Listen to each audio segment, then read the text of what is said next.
Now that you have your Willo AutoFlo Plus set up, it's time to get brushing. First, set your brush timer mode. Press the top display button to toggle between two modes: Daily for the recommended 2-minute brush, and Super for a 25% longer brush. Next, select your brush strength mode. Press the bottom button to toggle between modes. Select Clean for a gentle brushing, or Scrub for a deeper clean that's gentle on your gums. Once your timer and brush modes are set, wet the bristles of your OptiClean brush head and shake off any excess water.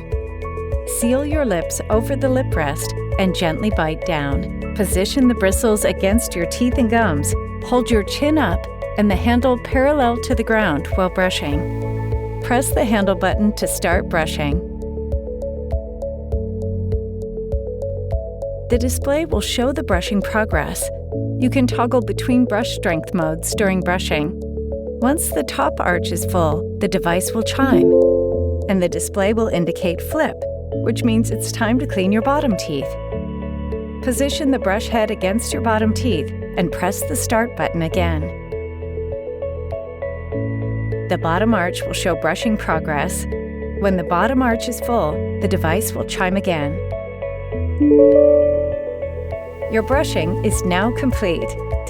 After brushing, rinse the OptiClean brush head with water and place the handle back on your Willo. The drip tray will catch any excess water.